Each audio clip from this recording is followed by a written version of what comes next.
बद्रीनाथ यात्रा के एक और व्लॉग में आपका हार्दिक स्वागत है।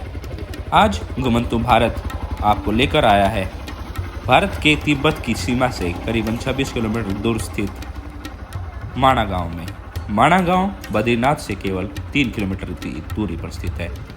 इस गांव का इतिहास भी काफ़ी पुराना है। कहा जाता है कि करीबन 5000 साल पहले पांडव इसी रास्ते से होकर स्वर्ग के लिए निकले थे। उन्होंने यहीं से अपने स्वर्ग की यात्रा प्रारंभ की थी। यह गांव अपने हाथों से बनाए गए ऊनी वस्त्रों और आलू व मटर के लिए भी मशहूर है। इस गांव के रास्ते चलते हुए हमने काफ़ी सारी ऐसी जगह देखी जहां से हमें भारत के और पुराने इतिहास का पता चलता है। कहा जाता है इस स्थान पर भगवान गणेश जी के द्वारा बताए जाने पर महर्षि वेद व्यास ने महाभारत का लेखन किया था। यह गांव अपने ट्रैकिंग इतिहास के लिए भी बहुत प्रसिद्ध है। इसी गांव से होकर माणा दर्रा का ट्रैक, नीलकंठ पर्वत का ट्रैक और सतोपंथ का ट्रैक प्रारंभ होते हैं। यह गांव समुद्र तल से करीबन 15,000 मीटर की ऊंचाई पर स्थित है। इस गांव में मौसम सामान्यतः ठंडा ही रहता है। यहाँ अक्सर बर्फबारी भी होती रहती है।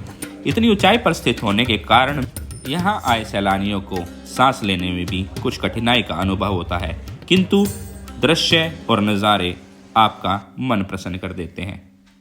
सामने जो चित्र आप देख रहे हैं ये उस गणेश गुफा का है जहाँ भगवान श्री गणेश जी ने वेद व्यास जी को महाभारत लिखवाई थी।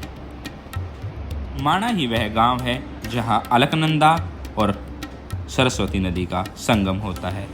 इसी स्थान पर सरस्वती नदी दिखाई देती है और आगे जाकर गायब हो जाती है। यह सरस्वती नदी और अलकनंदा का संगम ही आगे भागीरथी के रूप में परिवर्तित होता है।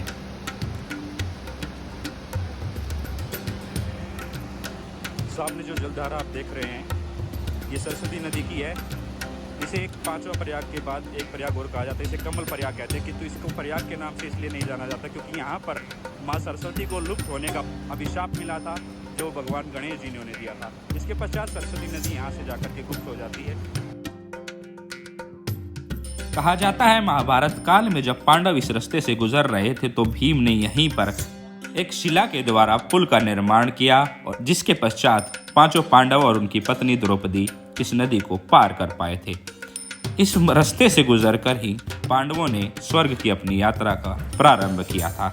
इससे कुछ दूरी पश्चात ही वह स्थान आता है जिस पर बतलाया जाता है कि द्रौपदी ने अपने प्राणों को त्याग दिया था। उस स्थान को बाला सुंदरी के मंदिर के रूप में जाना भी जाता है। तो आइए चलते हैं माँ त्रिपुर बाला सुंदरी के दर्शन करने और आपको दिखाते हैं आसपास का दृश्य। ये भारत की अंतिम चाय की दुकान है।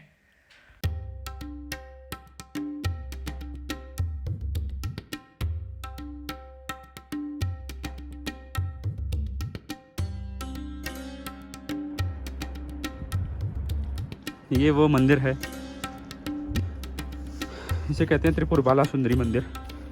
इस मंदिर की हकीकत यह है कि जब पांडव अपनी पत्नी द्रौपदी के साथ मुख कर रहे थे स्वर्ग की तरफ, तो उन लोगों को स्वर्गारोहण के रास्ते में, जो कि आप सामने देख पा रहे हैं, आगे बढ़ना था, किंतु माता द्रौपदी ने इसी क्षेत्र में अपने प्राणों को त्यागा। फिलहाल यह मंदिर बंद है, फिर भी मैं प्रयास करता हूँ किसी प्रकार आपको भीतर का दिखा पाऊँ।